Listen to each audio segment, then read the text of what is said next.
Bismillahirrahmanirrahim. Qala mu'allifu rahimahullahu ta'ala wa nafa'ana wa bi ulumi fid dharain amin. Bismillahirrahmanirrahim. Ki menceritakan tentang fadilahnya ilmu, keutamaan daripada ilmu.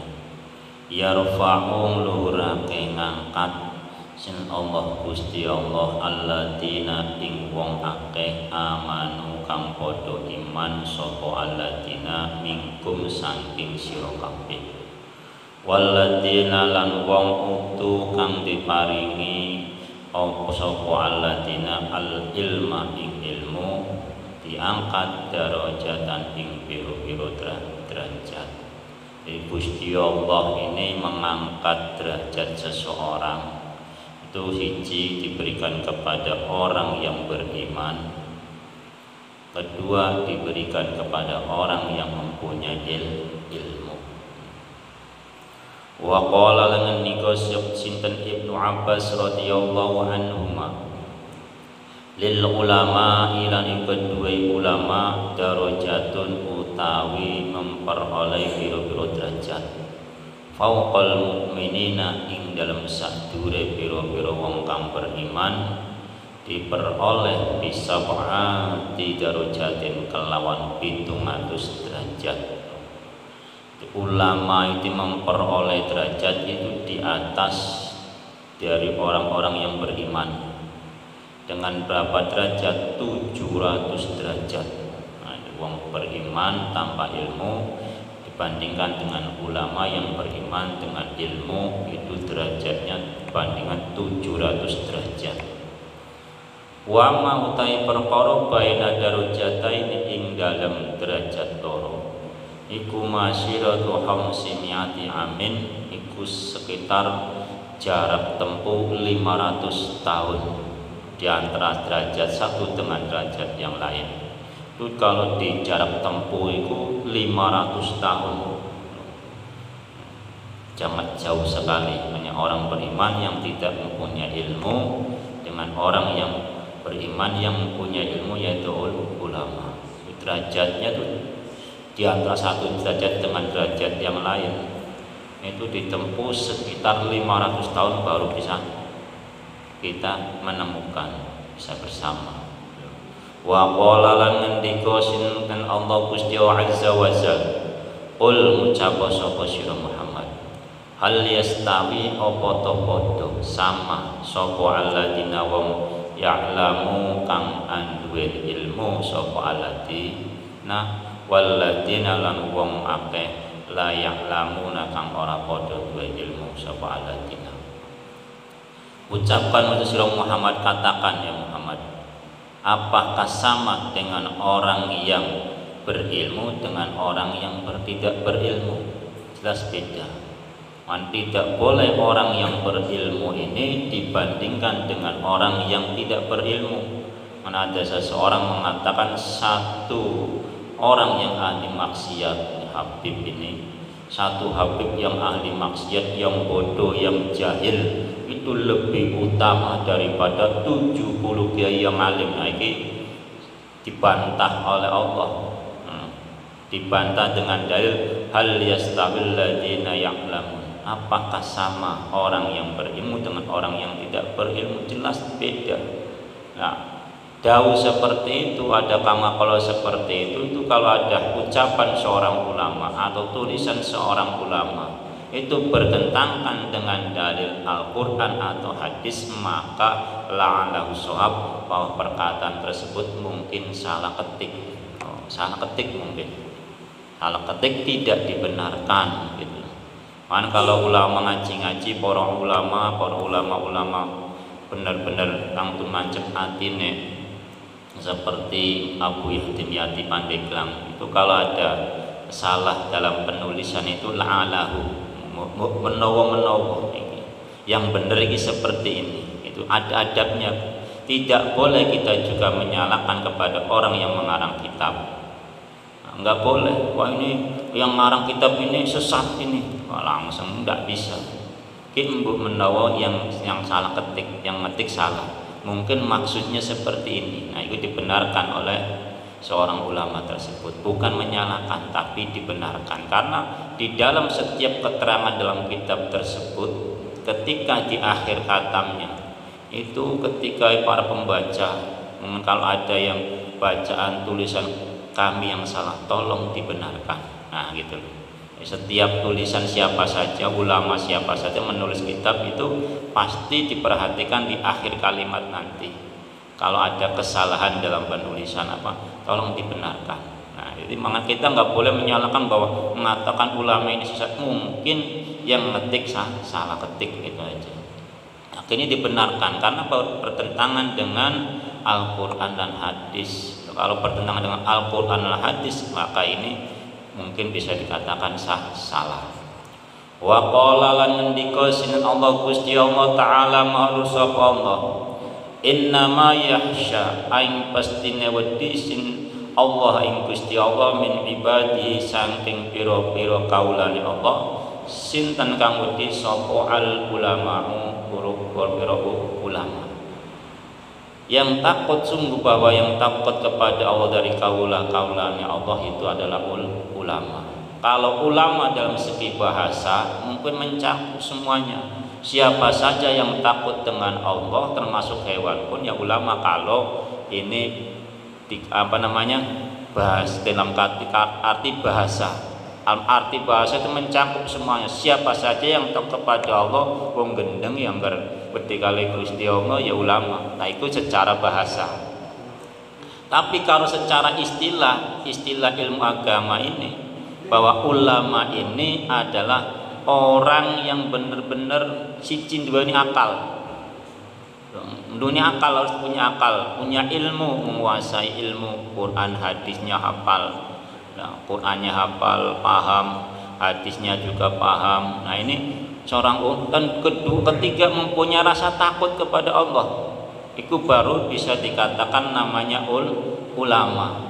Kalau semuanya bisa dikatakan ulama termasuk ular, ya bahaya. Nanti setiap hewan, setiap di bulan kurban ada penyembelihan ulama secara massal. Nggih mboten? Loh, kalau hewan saja yang punya takut bisa dikatakan ulama, ya nanti kambing ulama disembelih ning hari kurban. Maka ulama di sini dalam arti istilah, bukan dalam arti bahasa secara keseluruhan, tapi dibatasi. Kalau secara istilah itu udah dibatasi. Maksudnya ulama itu ulama yang mempunyai akal. Gak mungkin dong punya ulama nggak punya akal. Kalau nggak punya akal berarti bukan ulama, orang gila. Masa orang gila mau dijadikan ulama? Nah, ini harus punya akal, punya ilmu, punya rasa takut kepada Allah. Nggak mungkin ulama tersebut tidak mempunyai ilmu, karena al ulama warasatul anbiya. Ulama ini pewarisnya Nabi. Kalau pewarisnya Nabi otomatis sama ilmunya dengan Kanjeng Nabi. Dua ilmu, dua rasa takut. Namanya ulama. Orang yang takut kepada Allah itu pasti ulama, karena ulama adalah pewarisnya Kanjeng Nabi yang mengemban tugas-tugasnya, penerusnya Kanjeng Nabi. Wa qala lan dikasinan Allah taala, qul ngucap sinan Muhammad, kafah wis nyukupi bismillah sapa billahi sinten Gusti Allah syahidan apane dadi saksine baini ing dalam antaran ingsun wa bainakum lan ing antaran sira kabeh. Wis ya Muhammad, katakan hai Muhammad, cukup Allah sebagai saksi antaraku dan antara kalian semua. Waman lan wong ing dahu kang iku ndem tasandinge man ilmu kitab utawi ngawruh kitab Al-Qur'an atau ulama. Man itu bisa dikatakan artinya di dalamnya ada ulama, orang yang mengetahui ilmu Al-Qur'an. Siapa saja yang menjadi saksi itu cukup Gusti Allah dan orang yang memiliki ilmu. Nah, siapa yang memiliki ilmu? Yaitu para nabi dan para penerus nabi, yaitu ulama. Cukup jadi saksi. Wa qala lan ngendikasin Allah Gusti Allah ing pengendikan qala alladziina 'indahu ilmul kitab. Qala lan ngendikasin sapa alladziina wong iku ingdahu kang tetep ing dalem sandinge atau patine Nabi Sulaiman, atau bisa dikatakan aladine ini Nabi Khidir, atau namanya itu Asib bin Barhoya. Dan Barhoya ini ada kata menakan sebagai ulama, ada yang menjelma sebagai malaikat Jibril, atau bisa dikatakan sebagai Nabi Khidir. Ini ceritanya ayat ini untuk memindahkan singgasananya Ratu Bilqis supaya bisa dihadirkan di kerajaannya Nabi Sulaiman. Siapa yang mampu? Nabi Ibrit, Jin Ibrit ini mampu saya untuk memindahkan, tapi lebih cepat lagi ini Asib bin Barhoya ini dengan sekedipan mata singgasana Ratu Bilqis sudah berada di hadapan Nabi Sulaiman. Wa qala lan ngendika kinten alladzina sapa wong ing dawuh iku kang tep ing dalem sandinge patine Nabi Sulaiman hu ing alladzi ilmun utawi ilmu minal kitabi saking kitab. Wa ana utawi ingsun iku ati teka atau sowan sapa ingsun ka ing panjenengan sira Nabi Sulaiman bi kelawan gawa singgasane Ratu Bilqis. Nabi orang supatinya Nabi Sulaiman ini berkata, orang yang berilmu, maksudnya orang yang berilmu ini berilmu yang mendapatkan ilmu dari kitabnya Allah, itu kitab Taurat ini, berkata bahwa saya bisa memindahkan singgasana Ratu Bilqis di hadapan singgasananya Raja Sulaiman. Tanbihan krono ngingetno atau ngelingno atau memperhatikan ala maning atase ala annahu itu masadawune aladiku iqtadaru kuwasa mampu dapat melaksanakan sapa aladi bi quwatin ilmi kelam kekuatan ilmu, bahwa Asib bin Barhoya ini itu mampu melaksanakan tugas pemindahan singgasana Ratu Bilqis ini dengan bi quwatin ilmi, dengan kekuatan ilmu. Ilmu apa? Dia ini Asib bin Barhoya ini mengetahui ilmu asmal adom. Ilmu asmal adom ini sekali kapan orang sudah tahu cara menggunakan ismu asmal adom ya Gusti Allah, minta apa saja diucapkan langsung jadi, kun fayakun. Nah, ada sebagian ulama ini bahwa asmal adom ada yang mengatakan ya jal jalali wal ikram, ada yang mengatakan ya hayyu ya qayyum, ada yang mengatakan ilahana ilahan wahid la ilaha illa anta, ada yang seperti itu. Jadi ada perbedaan pendapat di dalam asmaul adom tersebut. Man panjenengan ketika doa niku jangan lupa membaca ya hayyu ya qayyum la ilaha illa anta. Nah, itu dibaca atau sebagian ya hayyu ya qayyum itu ada yang mengatakan bahwa lafaz tersebut termasuk asmaul adom. Ada yang mengatakan Allah juga nama asmaul adom. Jadi digunakan ketika panjenengan berdoa itu gunakanlah menggunakan asmaul adom supaya doa kita ini dijabah oleh Allah. Nah, ini termasuk Asib bin Barhoya ini orang yang menggunakan asmaul adom, mengerti tentang asmaul adom. Apapun yang diucapkan oleh Asib bin Barhoya ini ucapannya langsung seketika dijabahi oleh Allah. Karena pas sebab dengan kekuatan ilmu Asib bin Barhoya ini memindahkan singgasananya Ratu Bilqis di hadapan Raja Sulaiman. Wa qala lan ngendika sin azza wa jalla, sin Allah Gusti Allah azza wa jalla ing pangendikan wa qala alladziina utul ilma, wa qala lan ngendika sapa alladziina wong akeh utu kang den paringi sapa alladziina al ilma ing ilmu. Wailakum cilaka besar sapa sira kabeh. Sawabullahi utawi ganjarane Gusti Allah, pahalane Allah khairun libud alwi apik liman diberikan kepada Allah pada orang amanakang beriman sapa man wa amila lan padha nglakoni sapa man sholihan ing amal saleh. Orang yang berilmu, orang yang diberikan ilmu oleh Allah ini berkata, wailakum, cilaka besar. Karena bahwa sawab ganjaran Gusti Allah itu, kebaikan Allah itu diberikan kepada orang yang beriman. Loh, sampean alhamdulillah wis panjenengan wis salat, panjenengan niku wis gelem masuk masjid, panjenengan gelem ngaji, iku jenenge wis beriman. Wa amila, lan tinggal panjenengan melaksanakan amal soleh. Lah amal soleh niku ya kudu dengan ilmu. Bisa dikatakan itu tahu itu amal soleh atau tidak, orang tersebut harus dengan ilmu. Bagaimana Anda tahu tentang amal soleh kalau Anda sendiri tidak tahunya ilmu amal soleh?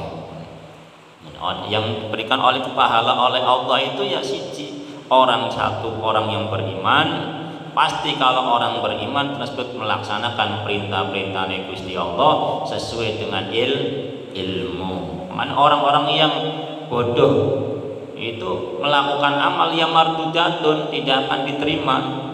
Walaupun dia amal soleh tapi dia tidak tahu niatnya. Panjenengan sholat tanpa niat, ya orang diterima. Karena apa? Karena tidak tahu perbuatan cara mengerjakan amal soleh. Amal soleh di sini harus tahu ilmunya. Orang yang diberikan ganjaran oleh Allah adalah orang yang beriman dan orang yang beramal soleh. Bayana jelasake sinten Allah anna udmal qadril akhirah. Ing temesetune besar-besar derajat di akhirat nanti iku lamu den kawur apa qadril akhirah bi ilmi kelawan ilmu. Jadi besok ning akhirat tuh derajat sampeyan iki besar tinggi iku sesuai dengan kadar ilmu. Semakin Anda alim, semakin kadar singgasanane panjenengan tinggi derajatnya. Sampeyan biasa-biasa enggak ngalim ya surgane ya biasa-biasa. Sampeyan ngalim jadi penerusnya warisatul anbiya, ya derajate hampir sepadan dengan nabi. Tarapan dengan nabi. Al panjenengan belajar ilmu, minimal belajar ilmu supaya mendapatkan derajat di akhirat nanti, derajat yang besar. Karena apa? Derajat besar di akhirat itu sesuai dengan kadar ilmunya kita. Wa qala lan ngendika Allah Gusti Allah taala, wa tilkal amsalu tayum mengkono cerita yang jadi pitutur atau pitutur yang dibuat contoh, nadribuha menjelaskan sapa ingsun Allah atau kita Allah ha ing amsal dijelaskan linnasi maring manusia. Perumpamaan itu atau pitutur-pitutur yang dibuat contoh itu saya jelaskan kepada manusia. Wa ma yaqilu lan tidak akan bisa memahami ha ing contoh-contoh tersebut atau amsal illal alimuna kejaba sinten pira-pira wong kang duweni ilmu. Ya, contoh-contoh yang diberikan oleh Allah di dunia ini hanya bisa dipahami oleh orang-orang yang berilmu. Contohlah panjenengan ana kematian mawon habis. Ana kematian niku sebagai contoh peringatan, sebagai pitutur, contoh buat kita. Tapi kenyataannya masjid kali mushola sepi. Nggih mboten Bu? Loh. Padahal kita diberikan contoh bahwa manusia yang ada di dunia, siapapun, mau orang kaya, mau orang ngalim, orang bodoh, orang miskin, pasti mati. Nggih mboten? Pasti ditinggalkan. Tapi kalau kita ingat dengan peristiwa itu, mungkin panjenengan akan sergap ibadahnya, sergap sedekahnya, tapi kenyataannya orang-orang tersebut masjid dan musola sepi. Karena apa ya? Jarang beriman, masih hanya sekedar ya Islam, masih muslim tapi belum beriman. Muslim itu ya sudah panjenengan masuk Islam itu syahadat pun. Kalau orang yang beriman yang mau syahadat yang melaksanakan perintahnya Allah. Makanya yang diundang oleh Allah itu di bulan Ramadan pun ya ayyuhalladzina amanu kutiba alaikumusiyam. Yang dipanggil oleh orang-orang oleh Allah, orang yang suruh berpuasa itu hanya orang-orang yang beriman. Bukan ya ayyuhalladzina al-muslimun, muslim atau ayuhan nas.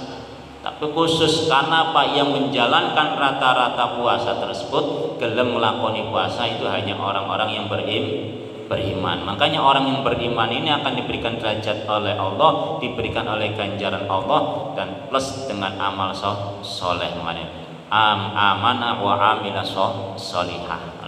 Nah, contoh yang cerita-cerita yang alam dunia ini dijelaskan oleh Allah untuk manusia. Itu bisa dipaham peristiwa-peristiwa yang di alam dunia ini itu hanya oleh orang-orang yang berilmu. Kalau panjenengan nggak punya ilmu, ana peristiwa apapun ya koyone nggak ada kabar apa-apa, dianggap ya nggak ngefek lah. Panjenengan ana kecelakaan, kecelakaan itu rata-rata naik motor atau naik mobil, kebanyakan orang itu celaka. Itu siji ngantuk, keloro mabok, kesel. Nggih mboten. Nah, peristiwa seperti itu, lah kalau kita dalam kendaraan dalam posisi mabuk ya kok istirahat. Itu kalau sadar. Nah, itu peristiwa contoh. Nah, kebanyakan karena peristiwa sebuah kecelakaan yang ada di lalu lintas itu rata-rata blank. Wis ngantuk dipaksakan, posisi mabok nggak sadar masih tetap. Karena kecelakaan itu rata-rata seperti itu, nggak ada orang yang sadar kecelakaan, jarang. Wong belajar motor saja jarang yang nabrak, padahal dia belum bisa mengendarakan motor, tapi tidak ada wong yang belajar mobil, belajar motor tuh nabrak wong. Justru yang banyak yang nabrak orang itu yang sudah ahli-ahli dalam nyupir. Nggih mboten Bu. Karena apa? Yaitu karena kondisinya orang tersebut rata-rata ngeblank, wis ngantuk dipaksakan nyupir, mabok kondisi nggak sadar nyupir. Ini kecelakaan hampir 80% atau 90%-nya. Adapun yang 10%-nya itu jarang sekali digunakan. Panjenengan lihat ono wong belajar mobil nabrak. Enten mboten Bu? Jarang ana. Paling nabrak kadang wit rem bablas. Itu juga peristiwa seperti itu jarang. Justru kecelakaan itu rata-rata dilakukan oleh orang-orang yang mahir dalam nyupir, wis ngerti reme blong masih digunakan berjalan. Nah, ini kan berarti peristiwa contoh-contoh seperti itu jangan kita lakukan. Kalau sudah kondisikan dulu, panjenengan mau perjalanan, kondisikan mobilnya fresh. Kedua, kondisikan kita itu dalam kondisi sehat, fresh, tidak ngeblank. Dalam orang ngantuk, orang mabok, orang stres, nggih mboten. Nah, ini bisa selamat tuh. Tapi kalau panjenengan dalam kondisi mobil itu nggak sehat, yo jangan coba-coba disupiri, digunakan mobil tersebut. Karena apa? Akan terjadi di suatu jalan atau di tempat tersebut mogok. Nggih mboten. Iku peristiwa seperti itu yang bisa diartikan, yang bisa mengartikan peristiwa tersebut hanya orang-orang yang berilmu. Kalau orang yang nggak berilmu mah wis penting mobil, penting bisa mangkat, orang mikiri ning kane mogok apa ora. Nggih mboten. Tapi orang yang berilmu yaitu berpikir dulu, sehat nggak mobilnya, kondisi yang nyupir kondisinya sehat enggak, stres enggak, mabok enggak, ngantuk enggak. Nah, ini perlu. Nah, contoh-contoh tersebut diberikan kepada manusia dan bisa diberikan dipahami oleh orang-orang yang berilmu. Monggo ada yang bertanya barangkali Bapak-bapak, Ibu-ibu. Mboten enten wa qala ta'ala wa law rudduhu ila rasul wa huwa alam bisab. Al-Fatihah. A'udzu billahi minasyaitonir rajim. Bismillahirrahmanirrahim. Alhamdulillahirabbil alamin. Arrahmanir rahim. Maliki yaumiddin. Iyyaka na'budu wa iyyaka nasta'in. Shiratal mustaqim. Shiratal ladzina an'amta 'alaihim ghairil maghdubi 'alaihim waladdallin.